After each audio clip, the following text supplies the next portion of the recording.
Welcome, everyone. My name is Pilar Schiavo. I am the Assembly member for District 40, Assembly District 40, which covers the Santa Clarita Valley, Castaic, and then the Northwest San Fernando Valley, Chatsworth, Northridge, Granada Hills, Porter Ranch, North Hills, and a little bit of Sylmar up in the canyon. And just want to thank you all for joining us today. This is the second installment of our virtual small business town hall series. I want to give a shout out to our staff, Gabby Garola, who is a small business owner herself. This was her brainchild, and she's a great resource in our office for supporting small businesses. Our office is always, there to be a resource for you, especially connecting to state agencies and organizations. So she's a good contact to have, and you can see Gabby with the beautiful poppies, which is a common theme in our office, as her background. And I know she'll drop her contact information at the office contact as well. I'm also a small business owner. I grew up in a small business family. My parents operated a small electrical business together. And so I know personally how hard it is to get a small business off the ground and ensure that it thrives. I remember many stressful dinner time conversations that my parents had, who had started their small business during the recession of the late 80s and early 90s in a very small town near Yosemite. So it was a very, very hard time to make a living. And my dad worked 7 days a week, as long as I could remember, to try to make that happen. And I have a little small business vibe going on right now, because I'm in the corner in the house with my sister and brother's bedroom because they're having a game night downstairs. So we just, when you're a small business owner, you just scrap it together and make it happen. But I'm really honored to be here with all of you, alongside experts and fellow entrepreneurs, as we embark on a journey to really empower and support small businesses in our community. I was lucky enough to spend a lot of time with small businesses in our district last week, and, really just a reminder, I think, of what small businesses really bring to the vibrance and really building the community that we all want to have. I went to coffee shops that also were gaming areas and teaching people, how to play Dungeons and Dragons, and having open mic nights and having people come and put art on their walls and creating really beautiful community spaces. And I met, struggling small businesses that really had a hard time in the pandemic, but still fed people who needed food when they needed it, or gave free haircuts to people who needed it during the pandemic, and really helped keep those neighborhoods together, and support their neighbors. And so I'm deeply grateful to all of the folks who are brave enough and strong enough and take those risks to really start that small business and try to keep it going. And we want to be here to try and support that, and help you be more successful and not have so many of those stressful dinner time conversations, and really want to make, building strong relationships within our community, and our small businesses, so that you can be successful. So, in terms of an overview of this installment of the Small Business Town Hall series. This one is really designed to provide you with information on obtaining capital through different sources like small business loans, incentives, and grants available. We're also going to cover some funding programs and credit initiatives that are available based on industry that will push for pollution control. And whether you have just started out or you're taking your business to the next level, we'll have information and resources that are hopefully tailored to what you need. There was a number of pieces of legislation that came out this year. One that I joint authored with Assemblymember Gabriel was really aimed at preserving the important flexibility that restaurants need to maintain their outdoor dining spaces in an affordable way. After there was so much investment in outdoor dining during the pandemic, then, trying to make that permanent became very costly for folks. And so we're trying to make space to make sure that that's affordable and there's a a fair process that, that doesn't price people out of having those outdoor spaces, which everyone loves, and is a good, healthy option for folks still to continue. I also was a big supporter of SB 822, which creates the California Workforce Innovation and Opportunity Act to assist state agencies in advancing high quality jobs and investments in broadband, energy, resources, technology, and transportation sectors. So investments in those areas. And I also work on sit on the state workforce investment board, where there's a lot of investment and opportunities to hire folks where their salaries or their wages can be subsidized through training programs. And so I want to make sure people know about that as well. You can actually help, train people into jobs at your business and have that training time subsidized through those programs, through workforce investment board programs throughout the state. So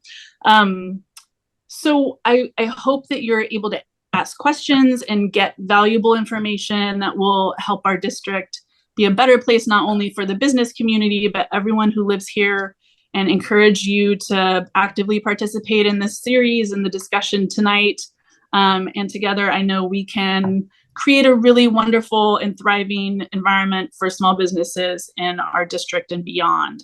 So I would love to introduce our state treasurer, Fiona Ma, who I've fortunately known for quite a few years and excited to work with her again up in Sacramento. She is the 34th state treasurer. She was first elected in 2018 with more votes than any other candidate for treasurer in the state history, which is quite an accomplishment as someone who won by 522 votes. And she won by over 7 billion votes. But it's statewide, but still. She's the first woman of color and the first woman certified CPA who is elected to this position. And it was a position that was created in 1849. So she provides financing for schools, roads, housing, recycling, waste management, hospitals, public facilities, and other crucial infrastructure projects that better the lives of our residents. And, California, as the fifth or fourth or third, depending on who you talk to, largest economy, and I'm sure Fiona has a real answer for that. She's the state's primary banker. So her office processes more than $3 trillion in banking transactions. She provides transparency and oversight for the government's investment portfolio and accounts, as well as the state's surplus funds. And she oversees an investment portfolio that is currently averaging over $200 billion, a significant portion of which beneficially owned by more than 2,200 local governments in California, and serves as the agent of sale for all of the state bonds and the trustee for billions of dollars in indebtedness. So I want to thank you. Obviously, she's very busy. So I want to thank the treasurer for being with us tonight, and turn it over to her to talk a little bit about the programs that we have in the state for small businesses. Thank you. Thank you, Pilar. Can you hear me all? Yeah. Okay, great. So yes, Pilar and I share a passion to help small businesses. I started out my career as a accountant, a real estate tax accountant for one of the big 8 accounting firms, then left after 5 years to start my own practice. And it was really at that time that I understood how difficult it is to run a small business. And many people that come to our country may be certified or licensed in their own country, but then when they get here, they don't have the necessary education or qualifications. And so what do? Is they open up a small business. So that's what I specialized in as the president of a small business association, helping many small businesses try to navigate their taxes and their financial obligations.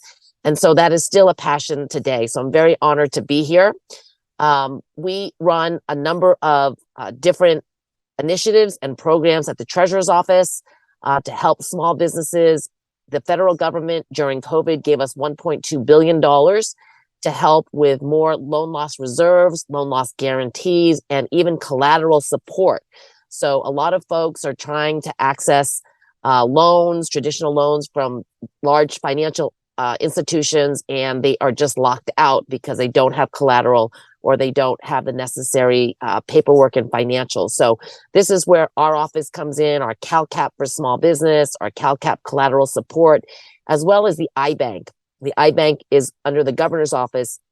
It also has small business programs and is getting into the VC space, trying to help those minority small business, ventures that are having a difficult time with lack of access and lack of those networks. So a couple of our programs is our sales tax exemption program for companies that are buying certain equipment that is cleaning and greening the environment. In certain industries, you can apply to get your sales tax waived. So sales tax and use tax is kind of the same. When you buy something in your district, they charge you anywhere from 7.5% to 12% in sales tax. And similarly, it is a use tax, the same amount. So when you buy equipment from outside, bring it to California, you're still obligated to pay that sales and use tax. So we have programs. It's competitive. We allocated in 3 rounds, and please feel free to reach out to us if this is something that you are thinking about doing, is buying equipment and want to save that 7.5% to 12%, because it does add up. Everything that you can save can go back into your operations. We also have a lot of programs to save costs at your home, business, or your property. It's called Go Green Financing. And the purpose of this is low cost interest.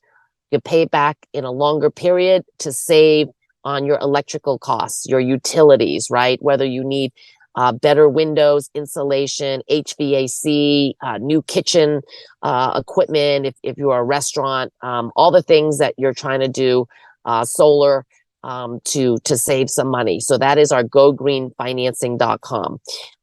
We also put everything, hold on a minute. Oh, my light just turned off. Shoot. Can you see me or not? No, it's probably dark. You're a dim silhouette, but okay. I'll just keep talking quickly. Okay. You keep going. Yeah. Yeah. So, we do have small business resources, which is on my website, www.sto.ca.gov. And when you log on to my website, there is a button at the top that says resources. So if you're a small business, there's about 4 pages of different resources on there that's updated. If you're looking at solar, we have resources for that, as well as the electric vehicle charging stations and cars. And so we just try to keep everything up to date, because a lot of programs are rolling out. The federal government gave us $28 billion during COVID. We are still rolling out programs. The newest one is going to be helping small landlords where their tenants did not pay rent. And so we heard loud and clear that, when the tenants didn't pay, the landlord still had to pay their mortgages, their insurance, their utilities. And so this is really intended to help them. And then also our restaurants still are suffering and struggling. And so there's more money for that, as well as other specialty programs. So if you have any questions, please send me an email to askfiona@treasure.ca.gov, and we will put it in the chat right now. But Catherine Asprey, that is her one main job, is to help our constituents help them navigate, put them in touch with the resources they need, connect them, and then of course, do any of the follow-up. So we really encourage people to email us. And then I do have a monthly newsletter. You can also sign up on my website, where we cover all sorts of programs and incentives and initiatives that are offered. But we have a lot of programs at the state. And unfortunately, we don't provide a lot of funding for outreach and awareness. And so we expect everyone just to go to our website and miraculously understand what programs are out there. So this small business webinar, thank you, Pilar. Thank you, Gabby. and my team for being available to get the information out, because we want to use that money. If we don't use it, we will lose it. That's how government works. And we are going to face difficult times at the state for another couple years. And so any help that we can provide, it's out there in terms of grants, loans, or bond programs, please reach out to us. So I know you can't see me, so I'm just going to log off. So thank you, you so Pilar. much. Thank you, Thank Fiona. Really appreciate it. Thank you.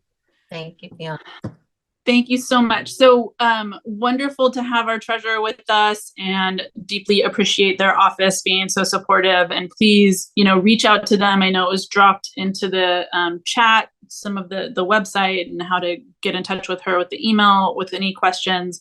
Please utilize that. As she said, we got to use it or lose it. This money is out there and available, and we want folks to access those resources if they're eligible and it's helpful to them.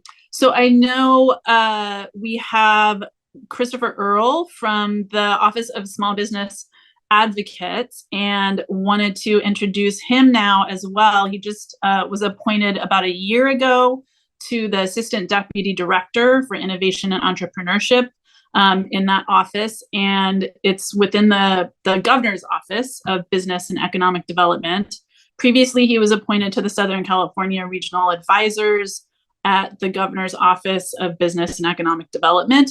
And he has also worked within state government, served at the Riverside Community College District, where he held several positions, and was also executive director of the Economic Development and Entrepreneurship, and district director for the Office of Grants and Contracts at the Federal and State Technology Partnership Program. So he's done a ton of great work in the space and knows all the things, I think.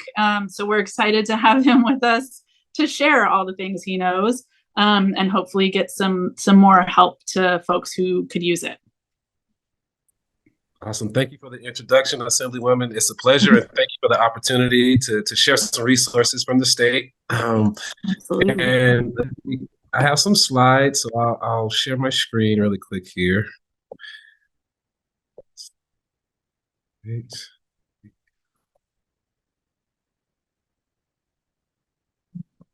All right. So again, good evening, everyone. I'm Chris Earle. I'm the Assistant Deputy for the Office of the Small Business Advocate. And like the Assemblywoman mentioned, we're within the Governor's Office of Business and Economic Development.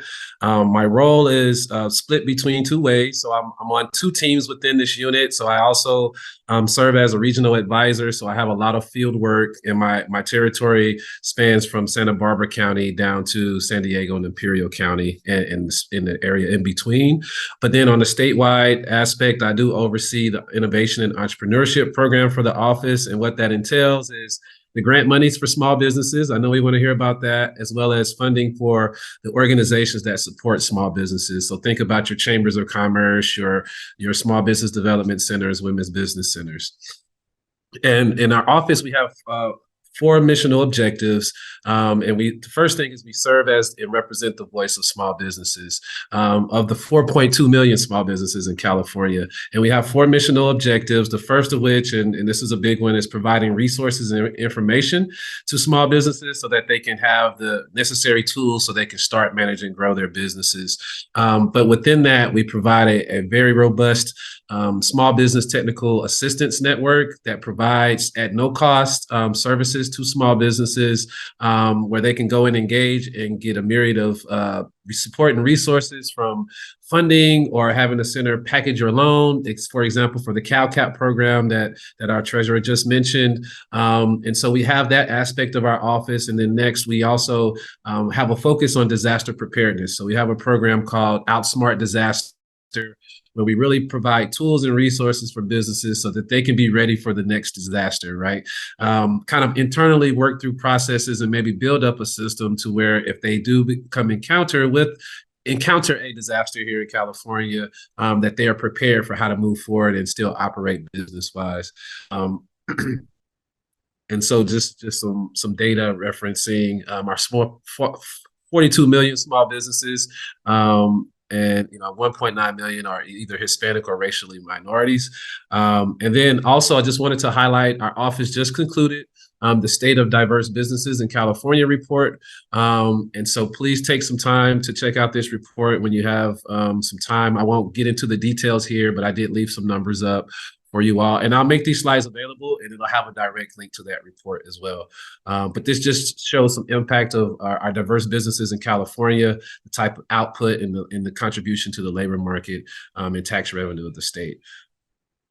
And so just really quick, just wanted to wrap up in terms of if you've heard of our office previously, then you've probably heard about a lot of the grant funds and programs that we've had during the COVID period that we, dispersed. And so I wanted to highlight that and then also bring some closure to that as well. Obviously, the COVID programming has officially closed, but just wanted to highlight the efforts that we put in between December of 2020 up until about June 30th of this year in terms of the grant funding program. And roughly about $4 billion have gone out to roughly 360 small businesses from varying degrees, varying sizes of businesses. And our focus is obviously the state is like under 100 employees, but I can tell you the vast majority of our businesses have 20 employees or less, and I would say even 10 or less. So that's kind of our sweet spot in the market that we target with our programming.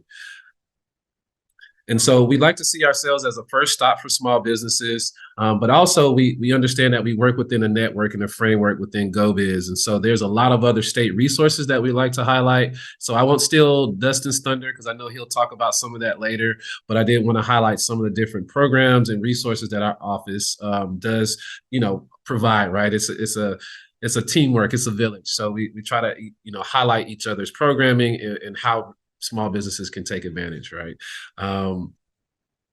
So right here is just a site map of our technical assistance network. We have approximately 107 providers throughout the state that, again, I mentioned provide no cost free services to small businesses in the form of one-on-one counseling and mentoring, as well as educational training, workshops, webinars. And they can go in person and work with these providers. We foot the bill in the amount of about 23 million annually to these providers so that they can serve their communities at no cost.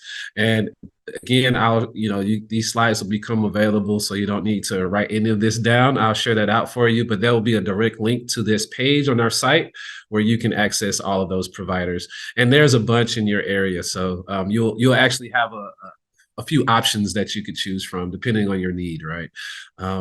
So just wanted to get into the grant monies. I always want to talk about money, right? So first up we have here is the Small Agricultural Business Drought and Flood Relief Program. There was approximately $90 million allocated to this program. 70 million was allocated for drought, and 20 million was allocated for flood. And this program's kind of like two programs mixed into one.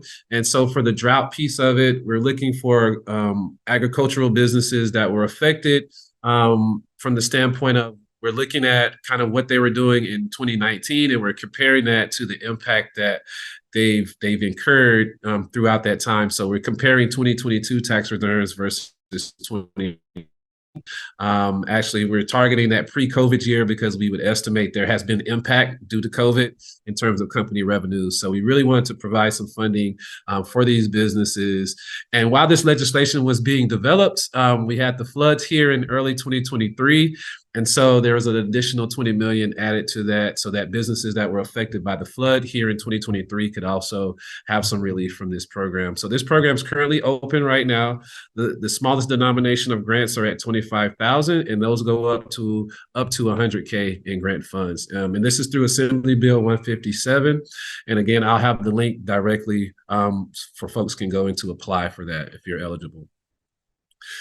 Excuse me. Next up, we have a couple of programs that are focused around ecosystem development. The first of which is really catered to innovators or those techie folks that are looking to build. They're building out the new technology in their garage, or they're coming up with some new concept in AI or some technology field. We have this Accelerate California Inclusive Innovation Hub program where we've invested approximately $20 billion in this program, but we're designating 13 regional hubs across the state that will be aimed at providing or aimed at coordinating the innovation ecosystem within their region, right? So we're looking at partners to kind of pull those technical assistance providers together, the capital providers, the subject matter experts, if it's a university or a federal lab, we want to pull those components together to really provide a holistic environment for those innovators.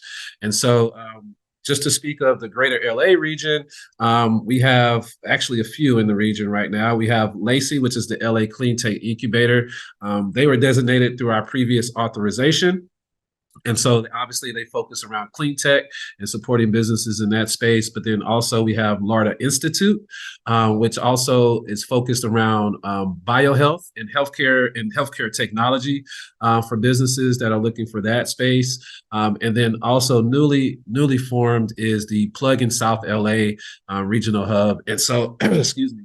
They'll be focused on more of the startup sphere, those entrepreneurs that are kind of, early stage, that are still trying to flesh out if they have a real business concept. And so, through the combination of those three within the region, I think there's enough coverage in terms of industry sector focus that could really help supporting the entrepreneurs in the region.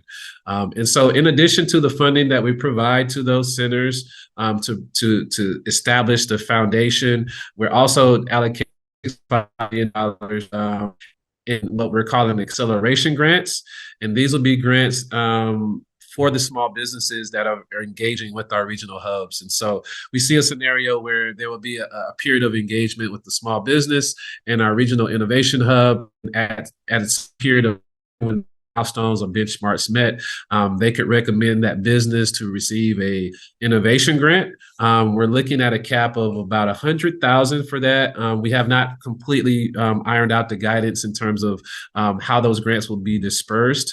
But there is an allocation dedicated to each of our regional hubs to allocate funding for their small businesses going through their hubs. It's like we actually want to do the programming part, but then also we really want to have something tangible that the businesses can look towards. It's like, it's great to get the help, but money is always important. So if we can help them in that way, that's really, really vital for those types of businesses. And then next up, we have the California Regional Initiative for Social Enterprises, better known as CA-RISE.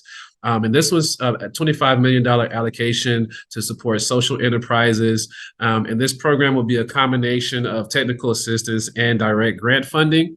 So the grant awards will be between $250,000 and $500K per award. However, we're also integrating some technical assistance where Redif, which is our partner on this program, they'll be rolling out the technical assistance programming to support those social enterprises that are going through that, or looking for like business development support, or looking to scale the business. As this sector of business has a real challenge with scaling their operations and retaining employees. There's a revolving door. So they deal with a lot of volunteer employees. And so we really want to help scale this market of businesses up. And so this is through SB 193.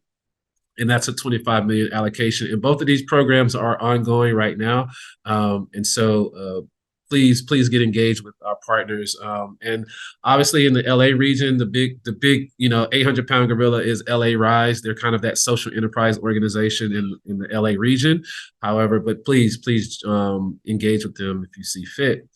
Next up, I wanted to talk about the SSBCI programs. That's the State Small Business Credit Initiative. As State Treasurer Fiona Ma mentioned earlier, there's an allocation from the U.S. Treasury to the state of California in the form of about $1.2 billion. That is basically split between the California Pollution Control Financing Authority and our sister unit known as the Infrastructure Bank within GoBiz. And so and it's approximately 600 million each. And obviously, we talked about the CalCap program, which is under the CPCFA. And so our role in this is that Treasury allocated an additional $25 million for us to provide technical assistance support and business support services for those small businesses looking to acquire this capital in the form of accounting, legal, and financial support for businesses. So we actually just released an RFP on November the 17th. And we have an open RFP for any providers that will be willing to come in and provide support for these small businesses. this is a statewide RFP, but we expect there to be plenty of interest from the LA region. And so these programs will be funded over a 5-year period, to support these entrepreneurs in accessing these loans. And so they'll be tasked with supporting the entrepreneurs, helping them with the loan packaging, the documents, kind of synthesizing that information, and helping give them the best information so they can make informed and educated decisions. And so we'll be footing the bill for those organizations to provide that support. And just wanted to highlight that iBank is using $200 million of their allocation to create the state's first venture capital program, which is a big deal. And so we'll be supporting entrepreneurs on the innovation side that are looking to access this funding as well. So very excited about that. This is a big one. So wanted to bring that up as well. And just to kind of highlight a couple of other things here, we have supporting small businesses within state contracting. Some of you all may be familiar with AB 2019, where this bill basically it mandates a 25% participation for small businesses in state contracting.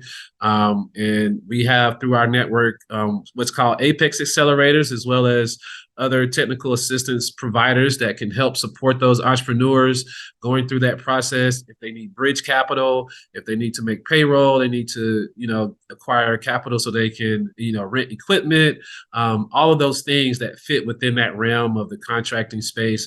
We really like to engage and make sure that those entrepreneurs are supported.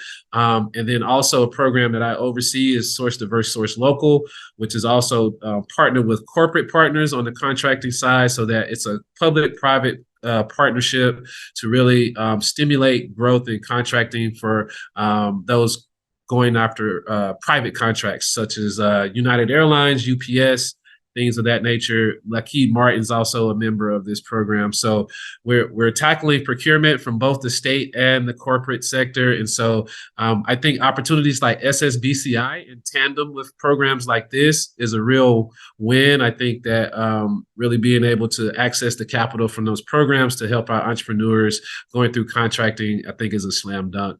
And so just really quickly, just wanted to give you guys a regional map of what what the office entails in terms of region. Obviously in Southern California, I have a couple of vacancies, but I just picked up my LA regional person, Michael Martinez. And I'm sure you all will get more familiar with him. He's new to the team, but he'll be our local person supporting the LA area in addition to myself. And actually, we just hired a disaster resiliency coordinator. So just wanted to give you a kind of a site map of kind of how OSBA breaks down the state. And again, I will share our contact information for the SoCal regional team.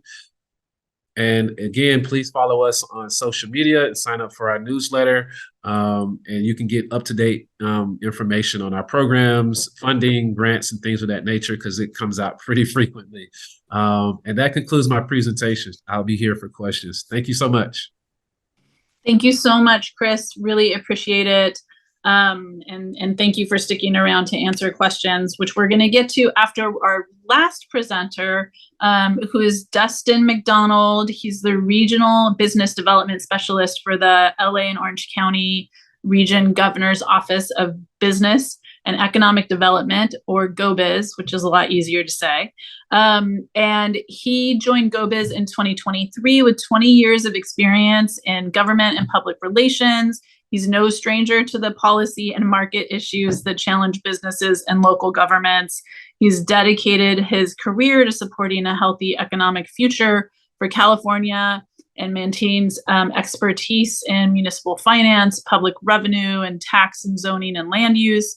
He's built, operated, and owned consulting firms, built and run international and domestic government relations teams, and served as the policy director for a Government Finance Officers Association. And, excuse me, the federal lobbyist for a number of California public and private entities, including the League of California Cities. So grateful for you being with us, and thank you so much, Dustin. I'll turn it over to you. Thank you so much, Assemblymember, and thank you, Gabby, for organizing all of this. Such a great event, such great info. Thank you for all the businesses for tuning in. I know you all have a lot to do and a lot going on, so really appreciate your time. we'll try to deliver some great content that I think can really help you tonight. So I'm going to share my screen as well. I have a couple of slides to share with you also. Don't worry, I'll keep you entertained. It won't be boring and crazy. Hold, please.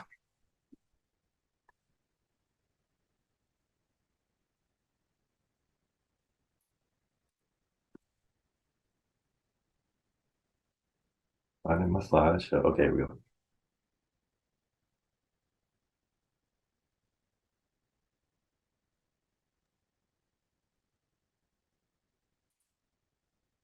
All right, can everybody see that? Yes. So what the heck is GoBiz? As Chris tried to allude to, there's a lot going on in GoBiz, and our work is not only happening at the state level, coordinating with other departments and agencies, but to Chris's point, it's also happening on the ground level, right, in all your neighborhoods. We're working directly with individual local governments who may have programs of their own to support small businesses and businesses of all types and sizes, as well as regional drivers of economic development, some of which Chris alluded to here today, that are really kind of designed to help support innovative businesses that are trying to figure out, okay, I've got a great idea. Now, how do I get up and going? To, hey, I'm a small business, I'm up and operating, I'm considering an expansion, I need support with retention. Those are all the resources that are available there. Also within GoBiz, there's a lot of other shops, including the shop that I'm a part of. So I'm on the business investment services side, and my role is essentially to help businesses across the LA County, Orange County region who are trying to get support with site selection, with expansion, with an understanding of the state resources that exist to help businesses and support in navigating those things, as well as with local permitting. If you're a business who's got a bunch of machinery and equipment, you're looking to get into your facility, but you know it's going to take time to get that equipment permitted up by local government. We have teams within GoBiz that do that direct work with those local permitting offices to help expedite that process and save you money. But also within the GoBiz team is, of course, Chris's team on Small Business Advocate. You've got our community and place-based solutions, which are currently in the process of implementing the SURF program, now dubbed California Jobs One. You got the Film Commission, the iBank, which Treasurer Ma alluded to some of the programs of that. We have our own ZEV team, as many folks are aware of. Climate and energy are huge priorities for this governor. And so there are a number of policy verticals that we have some financing programs built around to support businesses who are in that space of either building and designing ZEV infrastructure for fueling, perhaps also vehicles themselves. So we can talk about those programs a little bit too. And then last but not least, we have travel and tourism situated under GoBiz. As I mentioned, I'm part of the business investment services team. I handle the LA Orange County region. However, if you're a business that's trying to do business anywhere in the state, there's somebody like me in every region now for the first time in the state of California. To Treasurer Ma's point, it's very challenging, I think, for businesses to try to navigate the vast array of resources that are out there for them at the state level. And so that's what Chris and I do. That's what we're here for. So you'll have my contact information at the end of this deck, but also know if you need anything to understand anything about what we're talking about with respect to any of these incentives, we're your guys. So across, as I mentioned, these are kind of the general things that we do as part of my team on the navigation of state incentives. And then here are kind of the main incentives that I want to walk you through. Generally, in our shop, we're trying to help businesses do a couple of things. We're trying to help you save money on energy. We're trying to help you save money on workforce hiring and training. And we're trying to help you save money on facilities and equipment. And so these programs that are on the screen that you see right now, those are the core programs that we try to drive businesses through to help them achieve those cost savings. I know the treasurer spoke a little bit about some of the programs that exist under her office. I'll call out a couple of those right now just to kind of chop through the facilities and equipment financing side. All of the programs that we talk about with businesses, none of them are administered by GoBiz. They're all administered by other departments and agencies across the state. Our role is to help navigate those with you. So talking about investment in equipment, obviously it's a huge, huge investment for businesses and for any kind of equipment they got to bring on board. All qualifying equipment that was purchased over the last 36 months is eligible for the partial sales tax exemption that runs out of the treasurer's office. Through that program, any business that has bought equipment over that 36-month period that qualifies, and you'll see information through this link on this slide for basically a form. You can plug in any piece of equipment you bought over the last 36 months to determine if it qualifies. If it does, it's eligible to essentially shave 3.95% off the state retail tax rate for the purchase of that equipment. You can take that back to the retailer and scoop the difference there. The treasurer's office also, as the treasurer alluded to, administers the full sales and use tax exclusion. That's a forward-looking program looking at equipment that you're going to purchase. But qualifying equipment, particularly as the treasurer mentioned, that aligns with really where the state's policy priorities are driven across clean and green economy, innovation in that space. All that qualifying equipment is eligible to be have the entire state sales tax rate taken off of that equipment. So then you can take that back to the retailer and have that equipment taken off. So incredible program, both definitely worth checking into. You can drive through the links on this sheet to access them. And as I mentioned, my contact info will be at the end of this deck. So if there's anything you need from me, feel free to hit me up if you have other questions on these programs. But both huge savings opportunities for businesses who either purchased equipment or are seeking to purchase it as part of the layout of their footprint. Also discussed on this slide with respect to businesses that might be working in any kind of innovation space where you're doing a lot of research and development. The state has a research and development tax credit that can essentially save businesses up to 35% on research and development associated costs around contracting, even around some facilities. So that's worth definitely checking out if you're in that space or you're driving into a space of innovation. On the energy side, okay, so there's really two programs that exist on the energy side that are worth noting for folks who are making investments on either advanced kind of alternative energy features that might be at your facility, like solar or alternative power to help drive the energy of the facility. The state runs a program through the Energy Commission called the Self-Generation Improvement Program, SGIP. Under that program, essentially the state will help you finance the cost of the energy capture system. So say you're laying out solar. Obviously, grabbing that solar is great, but if you don't have some kind of fuel cell or something for that solar to plug into to hold on to the energy, you're going to lose it as soon as you catch it. So state helps businesses through the SGIP program finance those capture systems to hold on to the energy, be able to reuse it later. And then we have a partnership between GoBiz and each one of the investor-owned utilities in the state. Of course, down this way, Southern California Edison. Through that partnership, I'll say Southern California Edison has a ton of programs for financing solar at really reduced rates. So that's worth checking out if you're interested in that. But on the general energy use financing side, GoBiz runs a partnership program with SCE called the Economic Development Rate Program. Through that program, businesses that qualify will be able to save 12% on their power bill for the next 5 years. So that's a great program. Only takes about 2 or 3 weeks to get through the process of getting your application reviewed by SCE, which is your starting point. Then they share with us, hey, I've got a business that's interested in the Economic Development Rate Program. Here's who they are. We contact you, conduct our own analysis, and then usually within a week or so, you've got a determination. But great cost savings program. Obviously, we all know that energy is a challenge for a lot of businesses. Other great things to mention on that, just for your back of pocket, or this year, this administration, in coordination with a lot of great members of the legislature, drove through an initial attempt at SEQA reform. What the heck is SEQA?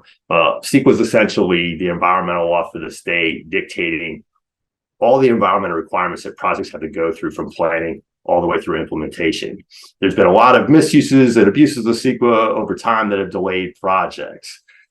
This effort to reform SEQA, which will go into regulations in 24, was designed to try to expedite projects, part one, not just regular infrastructure projects, but all kinds of projects. I know what you're thinking. How the heck does this affect me? Why are you telling me this? Because part two is energy. So there was always kind of that tacit agreement with the energy providers that at the end of this, once we get going on SEQA, we're going to start looking at energy reform. So just know that as a part of our 24 efforts across this administration, there will be a big chunk focused on, okay, let's pivot from SEQA reform to functional energy reform.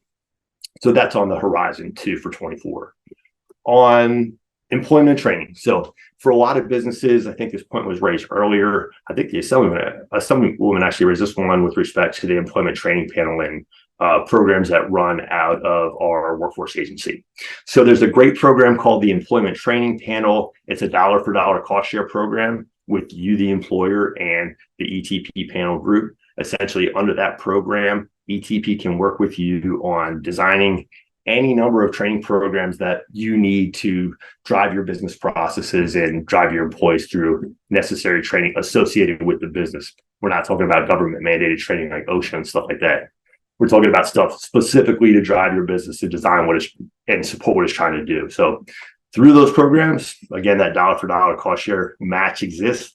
You don't even have to design the program. ETP can work with you and regional community colleges, which it has a tremendous long-standing relationship with every community college across Southern California to design that curriculum and drive your workers and your workforce through that curriculum at the college. Again, dollar for dollar cost share program. So essentially, you're saving 50% on every one of those employees that you drive through that way. And it caps out at $600,000. So as far as the total cap on it, it's pretty substantial and workable for most companies. And if that's not enough, you can actually run an appeal process to get that cap increased to $150K to $750,000. So that's probably like our flagship workforce training program at the state level that we get a lot of subscription to and help a lot of businesses with.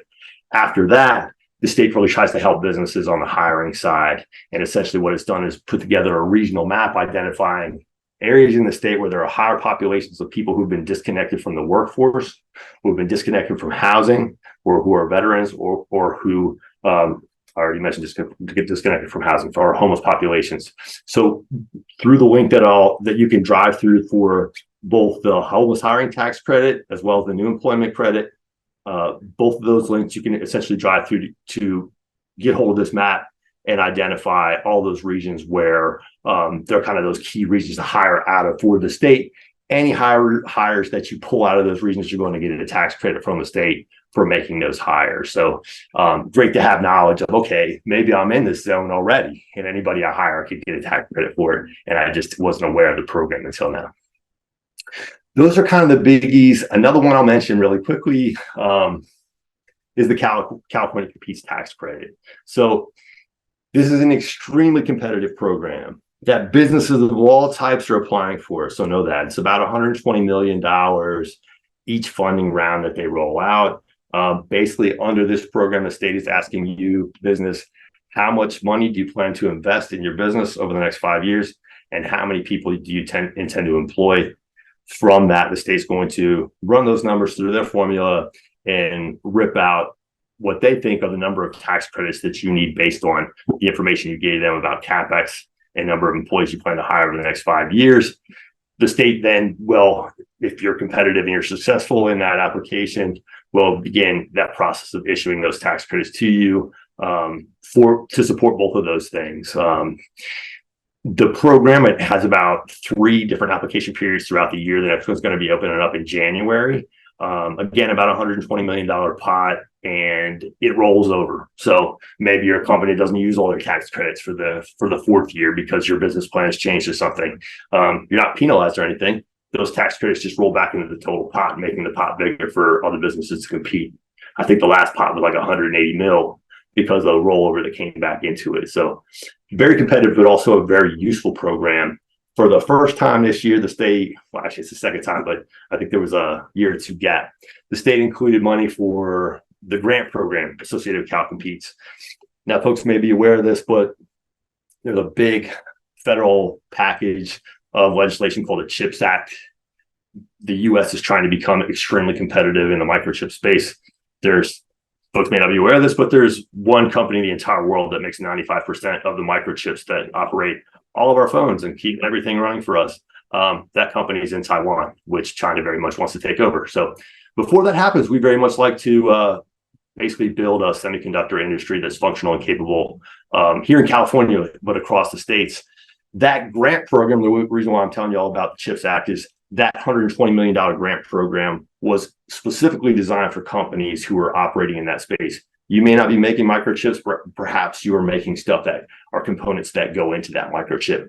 everybody who's part of that stream is eligible to get support from this funding mechanism. So if you're in that arena, highly recommend reaching out so we can get in touch with you and start that conversation. And then the last piece that isn't covered on these slides that I do want to mention is going back to the policy verticals beyond CHIPS Act and developing microchips. This administration is very focused on clean tech and the environment. And on that front, we have a 2035 mandate where California is not going to sell fossil fuel-based vehicles any longer.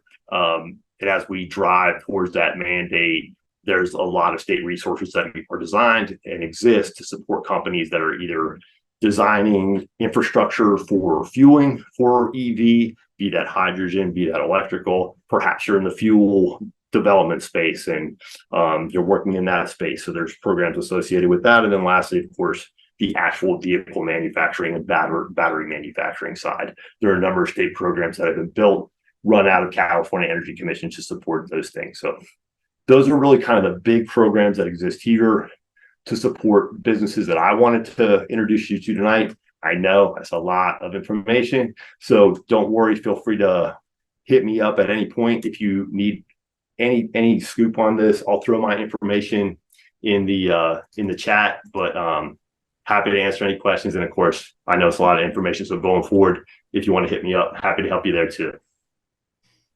Thank you, Dustin. That is phenomenal. It's really exciting to hear all the great opportunities that are out there around job creation and training and investment and financing.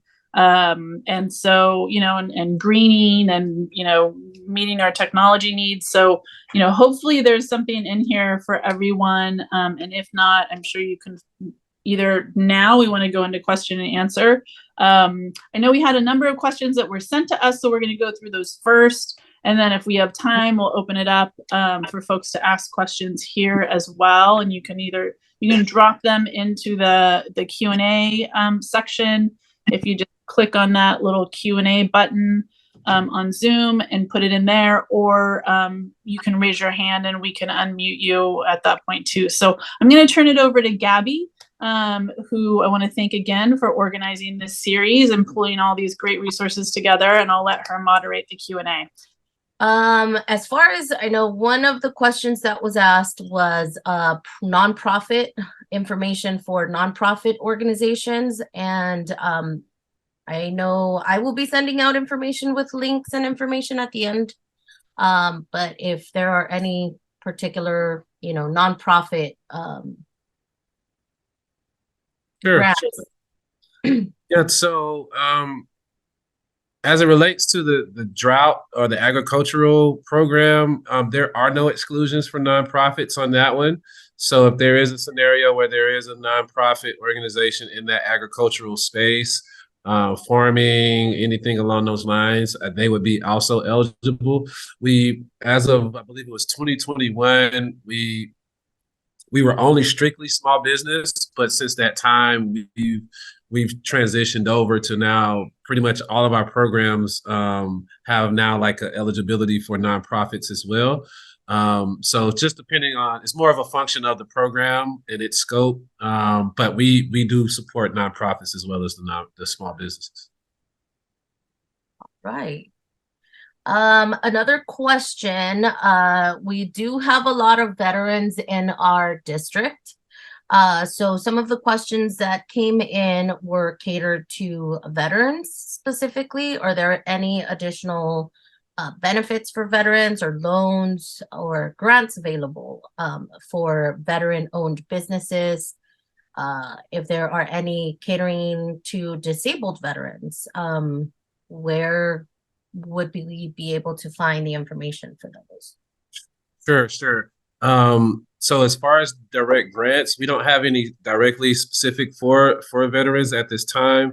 However, we just recently did a brand new opening for the new Veterans Business Outreach Center, which is LA specific. So they'll be covering the entire LA, Orange, and Ventura counties area, but they're based out of, I believe it's where their headquarters is at Long Beach Community College District, but they have multiple sites across across LA region. So there's going to be more than one site. And so they'll have veteran specific programming.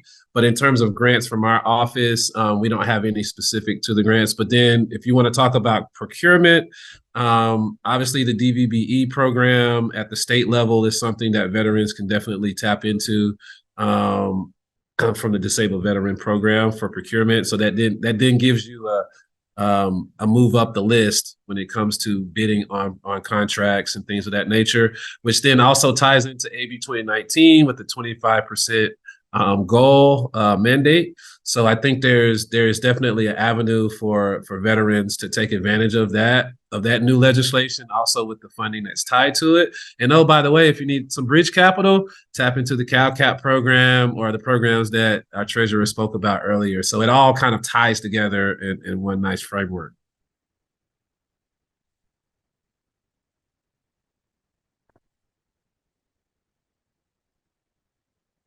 I think you're on mute, Gabby. Oops, I muted myself. So I know we're running short on time. I know we have one of our small business owners, Dance Studio 84. Hi, Miss Carla. And she did put in a question pertaining to her building. Let's see, I'm interested in finding out what kind of financial assistance I may be able to qualify for. She owns the 9,000 foot square building that she ran her business in. Obviously, COVID wasn't too helpful for her business. She decided to sell it and maintain the building ownership. The new owners have leases signed and have been sustaining the rent for almost 2 years. But she needs to borrow money. So get out a credit card debt. That's a common, problem for a lot of these businesses that either sold or faced a pandemic head on. So what are options for, small businesses that went into serious debt during the pandemic, and how can they get out of it?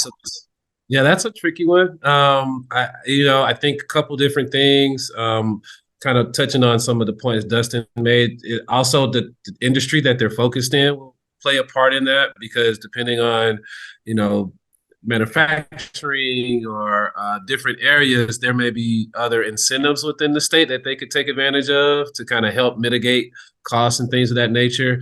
But if you're just talking about funding directly, then I think the programs we talked about on the SSBCI with the guarantee program, if there's capital they're looking for to kind of bridge things or pull things together, especially when it comes to like capital type of projects. So there's buildings involved and things of that nature. iBank is really, really good with programming around that as well. But I think also it'd be good to probably, oh yes, that's a great one. College of the Canyons, they have a great center there where you could actually tap into them at no cost. We provide support to them as well. And so you could go right in there and get with an advisor, and they can sit down with you, go over your plan and your goals, and then kind of help you craft a strategy that makes the most sense for your business. Like I can tell you like what options are available, but I think once you kind of go into your planning and your thought process of what you want to do in terms of next steps, that's where that advisor will come in and kind of give you a little bit more granular support. So between the actual resources and then taking advantage of the people that we have in our network, I think it's you could take advantage of both. But the funding's there, but obviously we don't want to push any one program over another. We want to just give you all the options, and then you can make the best informed decision from that. So that's what those advisors are there for. All right. And I want to be respectful of everyone's time. Ms. Tanisha Campbell, this will be the last question for tonight. And her question is, I would like to know why her personal credit, she would like to know why her personal credit is a deciding factor in getting a business loan to grow her business. Do you know if there's anyone she can contact to help getting, working capital to grow the business if she has any credit issues? I do. Yes. So I'll just start with the first part of the question. I think a lot of times with the lenders, they're going to look for like 2 to 3 years of like business statements and things of that nature, and that's kind of like what their standard is. However, there are other lenders who may not use personal credit as a qualifier, and so I do have a couple. I know Mission Driven Finance is one. They do support businesses in the LA area. They're a great team there, and they work on a lot of things like bridge capital, but they also support on the innovation side. So they're actually a good partner that's kind of alternative to like the traditional way that we look at lending. So especially the personal credit piece, because we get it.